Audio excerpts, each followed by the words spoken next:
Good morning, everybody, and welcome to the Thursday, February 24th, 2022 Board of Selectmen meeting. It's a hybrid because of me. Unfortunately, I have to run up to the Fairfield 5 meeting up in Norwalk with other mayors and first selectmen and women. So that's why I'm here, so I can get a quick jump from home. But as usual, we will start the meeting off with the Pledge of Allegiance. I pledge allegiance to the flag of the United States of America and to the republic for which it stands, one nation, under God, indivisible, with liberty and justice for all. Also, before we go, I should have actually mentioned while we were standing, if we could have a moment of silence for Alice Smelly, who passed away this week. Alice was a longtime resident and volunteer, and even was the chairwoman of the Greenwich BET not too long ago. And a lot of us who knew her well will remember her fondly, and for probably mentoring a lot of people, probably hundreds along the way. She was a terrific person, and she was volunteering her time right up to the end. So if we could have a moment of silence for Alice. Thank you.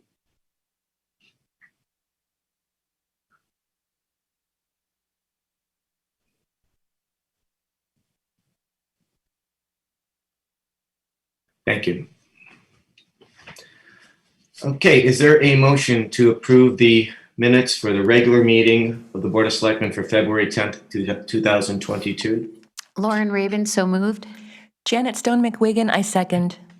All those in favor, Fred Camillo's a yes. Lauren Raven, yes. Janet Stone McWigan, yes. Thank you. And is there a motion to approve the minutes for the special meeting of the Board of Selectmen of February 10th, 2022? Lauren Raven, so moved. Janet Stone McWigan, I second. All those in favor, Fred Camillo's a yes. Lauren Raven, yes. Janet Stone McWigan, yes. Okay, thank you. Going right up along to the next item on the agenda, which is our updates. I'll start off with the first selectmen's updates. We currently have only one person in Greenwich Hospital and 75 system-wide. That's down 1 from yesterday and up 3 from yesterday system-wide, but it's been going down pretty quickly as was predicted. So that's we're going to see what next week brings with all the students and families back from their vacations, and we'll see if that's even needed anymore or just on an as-needed basis. So we'll see what next week brings, but that may be the last for a while, hopefully for good, but we'll see. But all is good there. Another interesting fact is that 95% of our eligible residents have had at least the initial dose of the vaccine, and 83% are fully vaccinated. So Greenwich has done a great job, and I want to commend everybody in town for taking it really seriously. Had a meeting with the Nathaniel Witherall board the other night, and to discuss the RFP and the firm that was selected, and we've turned it over to that board now. The town attorney has opined that any decision on what happens with the facility would have to go through that board. And they want to take a deeper dive into this. They have the information that the committee I put together submitted. It's a lot of work, but there's a lot more questions, and I will be calling the firm to let them know that about the process. And these things, even if they had voted the other night to just say, hey, we want to get rid of this right away, extricate the town from this and go to this new firm, it still would take a couple of years. So this is a lengthy process, but it's, we're going to look at, we're going to come to probably 3 possible outcomes. One, that with all of the positive factors and the great job John Mastronardi's done, that we will, we're going to keep it going forward. Or we may realize that this is not sustainable, and we'll go the route of every other town, and it's not really something the town should be involved in it. But we'll keep a quality of care component and have some control over whoever would take over. Or we're going to sit tight and see where we are in 2 or 3 years, and see what we may find out this is worth more than we thought. We don't know. There's lots of scenarios there, lots of good questions. So we're the good news is that I will be meeting with them every 2 months just to get an update. So we're not letting it go. We're going to make sure that the process is, we see it through to the end. So again, that's all good news. In the immediate, they've turned it around, the operations and all that, but it's still a subsidy at the end of the day. So we're looking how we can get to where it would not be a subsidy for the town. Last night I had a meeting with the company, the business on the avenue, that will be putting in some EV charging stations. We're going to probably do something early spring. So good news there. I believe that's the first one that will be maybe somebody. I think another business has 1 or 2 charging stations, but this will be many off the avenue. So that will fit right in with the sustainability's mission. So we're excited about that. I am again honored to be the chairman of the Greenwich Boy Scouts Scouting for Food Drive. It's it's March 5th, Saturday, from 8:30 to 12:30 and the drop-off site is the Greenwich Police Department, which is at 11 Bruce Place. So please, if you have, the main items are looking for are canned protein, soups, beans, oatmeal, and peanut butter and jelly. So look in your pantries, and anything you could spare would be greatly appreciated. I testified before the Connecticut General Assembly the other day on a bill put in by Representative Fiorello regarding supermarket food donations and allowing them to do that without fear of being sued. Thought it was a good bill, so I testified on that. I will also be testifying on lots of bills, zoning bills going forward, pro and con. We've been working with our legislative delegation to put in some bills to hopefully change the definition of what is acceptable in under 8-30G. But also there's a lot of bad bills, so we're going to be on the defensive there again. But we're certainly going to be, a lot of us are going to be testifying, and I ask that our legislators keep us abreast of that and send us the links and the dates and the sign up times. So be on the lookout for that. I think that's about it. Today is Rare Disease Day. That's why I have my fibrolamellar tie on. At 2:00, I'll be presenting a proclamation at Town Hall. Everybody is invited. Again, at 2:00, and it's something we used to do every year at the state capitol when I was there. And I decided 2 years ago that Greenwich would be a great place to do that. And so thanks to people like Greg Poletti and John Hopper, who are Greenwich residents, for helping putting this together. So that's it from me, and I will. And also please keep everybody in the Ukraine in your prayers. I was watching it all last night, and it's a very, very serious situation, as everybody knows, and it's something that we just can't ignore in our daily lives. It's something that's going to have to be dealt with, hopefully sooner rather than later. So please keep them all, who are in harm's way, in your prayers and thoughts throughout the day, today and every day. With that, I will turn it over to Lauren. Good morning, Lauren. Good morning, Fred. Good morning, everyone.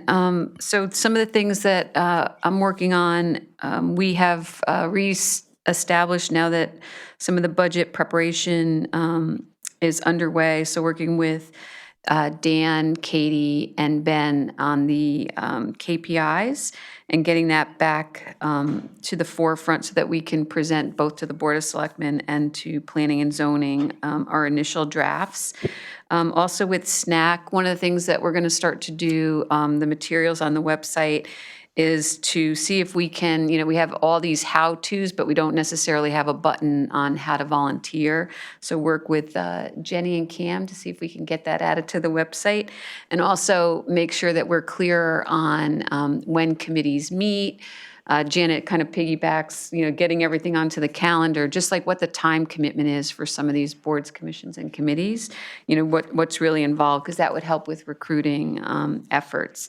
On February 17th, I attended on behalf of Fred, a legislative meeting with all of the West Cog chief elected officials just to talk to all the state representatives about some of the things that we want them to address up in Hartford. So Fred, you already mentioned, some of the housing bills, 830G. Also talked about infrastructure, and then an interesting thing that we're hoping the legislation will push, and it's really taking on, telecom and the lobbyists, is to have fiber over 5G. A lot of people have health concerns over the 5G antennas, and if we could bury fiber under the ground, that's something that we'd like our legislators that represent West Cog to think about. And that's my update. Thank you. Maybe we can tie that in with the other utilities that we'd like to see under the ground. So good job there. Thanks, Lauren. Now we'll go over to Janet. Good morning, Janet. Good morning. Thank you, Fred. To begin, I'll share that the Greenwich Botanical Center is hosting a webinar series titled Landscape Practices for Healthy Yards for Professionals and Homeowners, starting March 1st. For more information, please go to greenwichbotanicalcenter.org. And Fred, you beat me to the punch on Scouting for Food this Saturday. I am still the committee chair for BSA Troop 9, so Scouting for Food is definitely top of mind in the McWigan household. I call on our students to go to their keyboards and enter the Greenwich League of Women Voters Essay Contest. Submissions are due April 3rd. Go to lwvgreenwich.org for more information about the contest rules and prompts. The grand prize winner will be awarded a $1,000 scholarship. Once we conclude our meetings, I will be getting online to make my Fairfield County's Community Foundation Giving Day contributions. It's always impressive to see how many organizations in Greenwich are working to give back to our community. Thank you to all who participate today. And that's it from me. Please stay safe and warm tomorrow morning. Thank you, Janet. And yes, there's a storm on the way, and we will be getting out some information throughout later today. So thank you for reminding me of that. We have no old business, and so I think we just have two items under new business. So first up is an amendment to the traffic ordinance schedule of an Arch Street Town Project 12-34, and we have our senior civil engineer, Gabriela Sarcosta-Cohe, with us. Good morning, Gabriela. Good morning, thank you, and good morning, Board of Selectmen. I'm here for an amendment to the traffic ordinance, Schedule 14, to add 4 parking spaces with a 15-minute limit posted and marked on Arch Street at the ferry entrance. Currently, we have a CMAQ project in construction, nearing completion. We're anxious to see the adaptive signal control go live in the beginning of March. Right now, the new signal heads are live and they're taking down the old ones. But the adaptive will go live in the beginning of March. As part of the CMAQ project, we looked at adjusting the lane widths and making the area safer for pedestrians and those traveling along Arch Street. In beginning stages of the design, we met with the Parking Services, Department of Parking Services, and Department of Parks and Recreation. And the concern was for those people that were loading and offloading along Arch Street in front of the Arch Street ferry entrance. There was a concern for safety, so when we included the restriping in our construction plans, the proposed traffic signal control plan showed the restriping with the incorporation of 4 parking spaces offset from the travel lane so that people can safely park their vehicles and offload whatever they needed to if they were staying at Island Beach for the night. They typically have a lot of cargo that they bring with them. So having a safe place for people to park and offload was something that they were looking for. So we incorporated that into this project. We added 4 parking spaces. So we are requesting to have this change in the ordinance to include a loading zone at this location with signage that marks it as a 15-minute limit for loading. Thank you. Thank you, Gabriella. Any questions for Gabriella? I have a bunch of questions. The last time I looked closely at this area, Fred and I were running the turkey trot. So I do have a picture in my head. So right now there are parking spaces there. Is that Correct. right? And so what you'd be doing is you'd be converting the existing parking spaces to loading spaces. Is that? So just if I can clarify, prior to the CMAC project taking place, Eversource came in, they had a duct bank installed along the route and restored the area per our CMAC plans. Now, prior to the CMAC project, prior to Eversource coming in, there were no parking spaces at all. And it was just, the lanes were very, very wide, which people tend to speed when the lanes are a lot wider. So we consolidated the lane width and allowed for the parking spaces and adding green space on the north side, on the parking lot side. So prior to the CMAC project, there were no striped parking spaces there. Okay, but after that, there have been spaces. And Correct. how many are there now? 4. Okay, all right. And I do understand completely because same Troop 9, we have spent the night on Island Beach. Yes, there's an awful lot of stuff to get onto the ferry, so it would be nice to have a loading area. Are people using it for that purpose now? Right now, the signage, I requested signs and lines to create the sign. I'm not sure if it was placed. We were waiting for this ordinance to be approved, but right now it's unmarked, unsigned, so people are taking advantage if they're using the train and parking there all night long. Interesting. Yeah. Yeah, I mean, I'm still a little concerned because it's a very trafficked road, and you're right, people do go very fast. And so my next question is, what is the process here? Do we have a second read? Is there an opportunity for the public to weigh in on this? Yeah, we usually have a second read. That's it for me Fred, I then. answered, sorry, I didn't speak into the microphone. We usually have a second read. Yeah, unless it's time sensitive, and I don't believe this is, we can certainly allow for this to be out for the public to weigh in. I know in the last year we did 4 15-minute spots downtown area, which was very popular, but this is a little bit away from that. Certainly understand the reasoning for it, but yeah, I have no objections to it, but I don't know, I have not heard from anybody in the town about it. So if we want to wait 2 weeks and see if we hear anything back, so, I think that's prudent, unless again there was a time issue. Not time sensitive at all.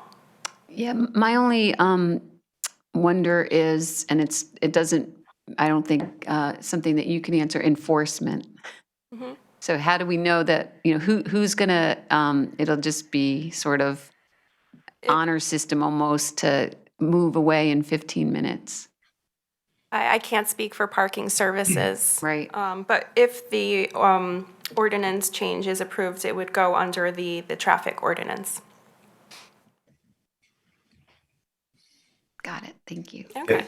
Yeah, that's a great question, Lauren. It's really hard to totally police. I know the traffic enforcement will come around and mark vehicles sometimes, but being that it's only 15 minutes, I'm sure they're aware of the other spots. So I'm sure we can ask Deputy Chief Gray about that, but they've been we haven't had any complaints about people taking advantage of the 4 that we did last year, but we can certainly ask Deputy Chief Gray. Okay, no other questions? Thanks, Gabriella. We'll see you in 2 weeks to vote. Okay, thank you so much. Thank you. Thank you. Okay, the last item today is the Quiet Yards initiative with our friends Elizabeth Dempsey and Jane Brash. Good morning, Elizabeth and Jane. Good morning, everybody.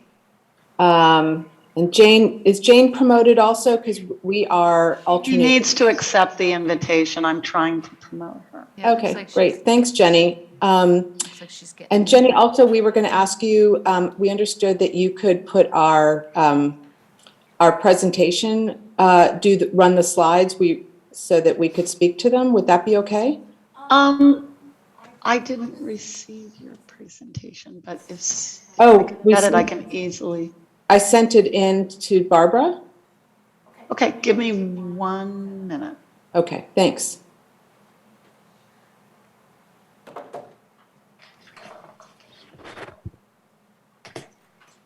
Jenny, it should be in the meeting packet that you have. I can email it if you need it. Okay.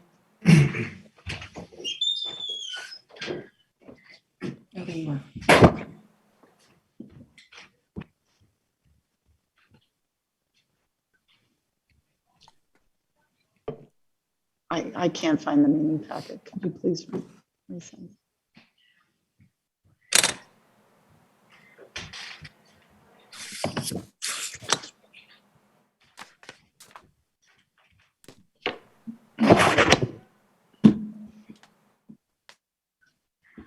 Okay, Jenny, I just resent it to you.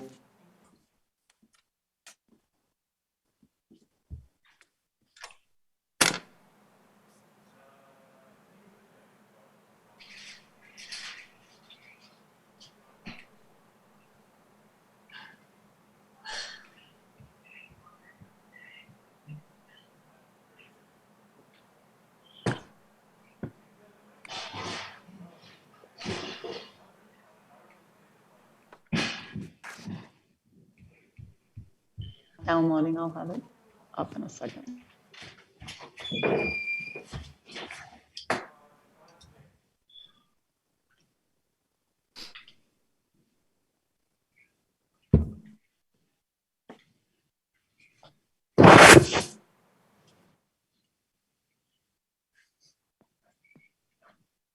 morning, Jane.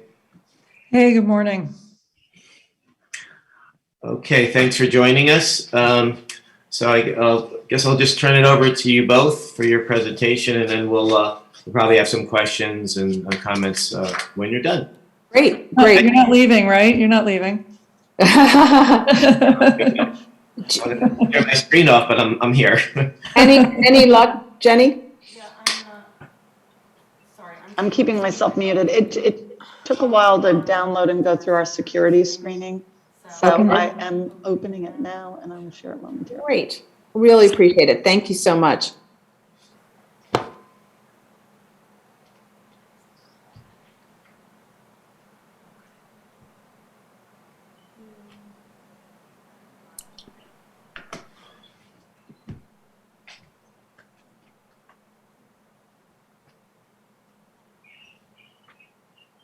There we go.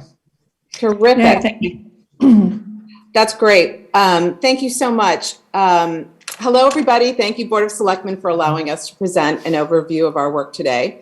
I'm Elizabeth Dempsey, and I've lived in Greenwich for 21 years, and my colleague Jane Brash has lived in Greenwich for 26 years. Our group, Quiet Yards Greenwich, formed to respond to resident complaints about the incessant noise and pollution from gas-powered blowers.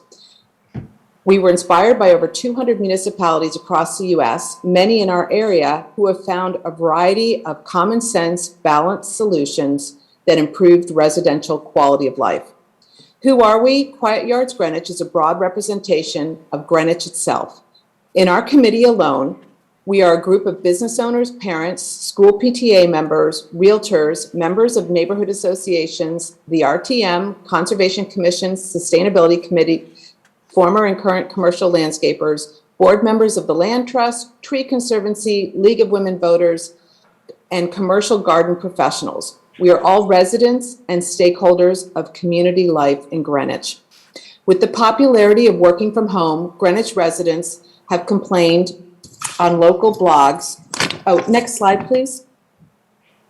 With the popularity of working from home, Greenwich residents have complained on local blogs to the police and to town officials about the excessive use of leaf blowers surrounding their homes year-round.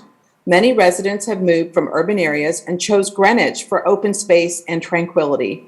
Our survey shows residents want relief from the incessant loud noise and toxic fumes that seem nonstop from spring to fall and sometimes into winter. Whether you use gas blowers or not, we are all affected in Greenwich. The noise and the impact of gas blowers travel across our property lines, through our walls, and prevent residents from enjoying their homes and yards. This is a community-wide problem, and notably, we are the third group in Greenwich history that has worked to find a balance. The good news is that we are pleased to find a variety of common sense solutions that strike a good balance between keeping our personal landscaping choices, protecting our landscape businesses, and improving the quality of life for all. Next slide. So why are we concerned about gas-powered leaf blowers? The noise levels from leaf blowers greatly exceed recommended occupational safety and health standards. The most popular models measure 100 decibels at the source and 65 to 75 decibels from 50 feet away. Although Greenwich's noise ordinance is limited to 55 decibels for daytime use, there's no cap for leaf blower noise. Further, the noise frequency from this equipment can carry long distances, penetrating walls and windows. Chronic loud noise damages hearing, contributes to hypertension, lost productivity, and can impair children's learning. At speeds of 150 to 280 miles per hour, the powerful air jet of a single gas leaf blower can disperse up to 5 pounds of particulates from the ground into the air every hour. Studies have shown that these particulates, which are small enough to be inhaled, may linger suspended in the air for a week or longer. Many of these particulates are carcinogenic, commonly include pesticides, herbicides, fertilizers, animal feces, pollen, and mold, all detrimental to our respiratory and general health. Children's lungs and asthma sufferers are particularly vulnerable. Many landscapers we spoke to admit they are dirty and unhealthy for their workers. The two-stroke engines that power leaf blowers are terrible polluters and are highly inefficient. They burn a mix of oil and gasoline as fuel, nearly a third of which is emitted as dirty, raw exhaust. A recent study found a half hour of work with a two-stroke leaf blower equaled the hydrocarbon emissions from a 6,200-pound pickup truck being driven from Texas to Alaska. Gas leaf blowers also destroy the natural leaf litter that protects plants and wildlife. Many of our beloved insects, such as butterflies, fireflies, and bees, who rely on us for pollination, overwinter in leaves. Scientists have been sounding the alarm about the insect apocalypse for years, and anyone paying attention will have noticed the decline in fireflies. Leaf blowers compound this problem by destroying the habitat in which these insects are overwintering.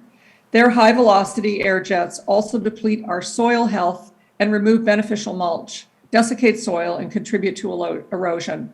Next slide, please. Major health and environmental organizations, including the EPA, the Center for Disease Control, the American Lung Association, and the National Institutes of Health, have warned against the use of gas blowers.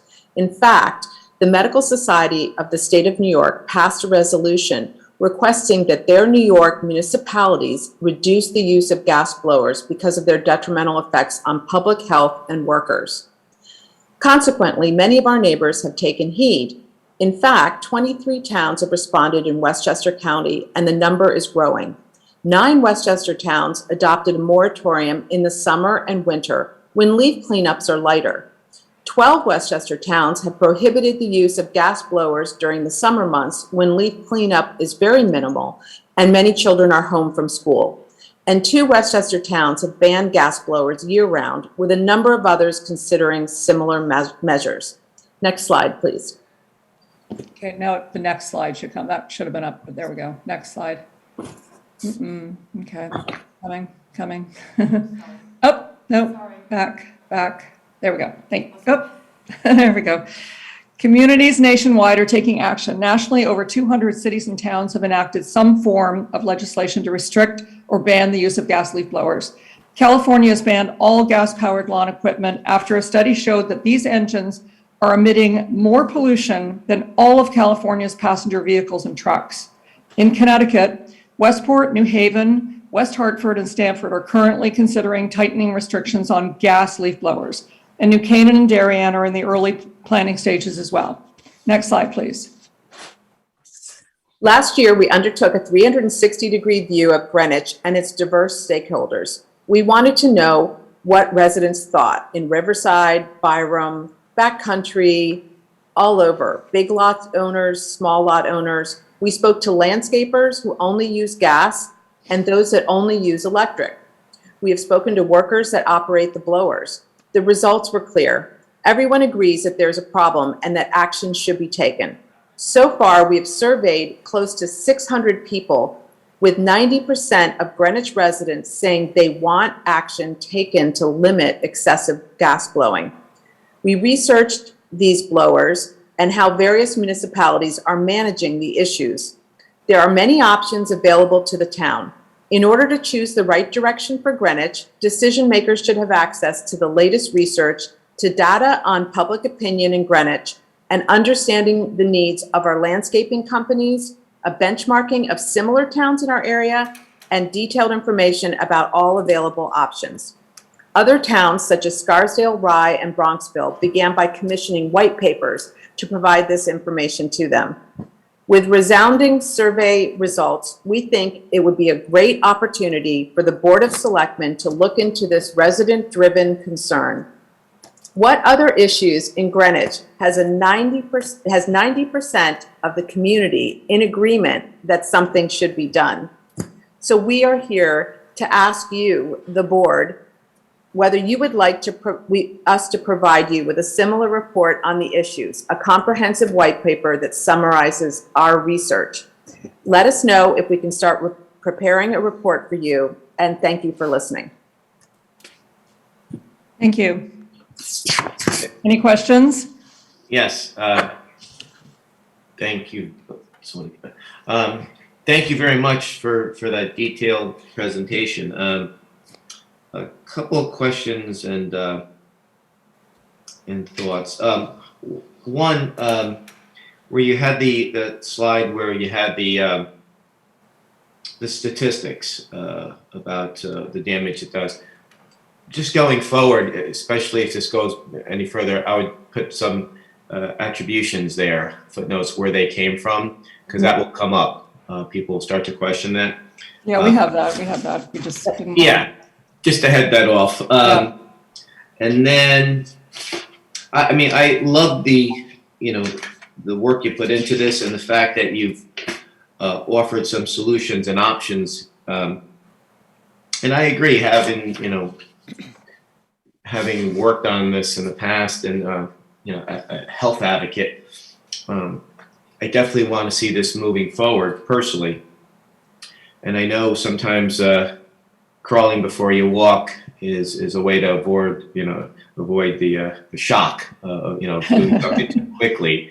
And and then I think one of the times we saw this a few years, well, maybe 10 or 15 years ago, eventually there started to be some pushback, not only from professional landscapers, but also from some of their customers who said, hey, we're going to get higher bills now, mind your business. So I like the short-term options here to start, but also looking at some of the longer-term ones. All the car manufacturers have announced that by the year 2040, that every car is going to be electric. Mm-hmm. Not a bad thing to start moving towards that. I think that's a really good one.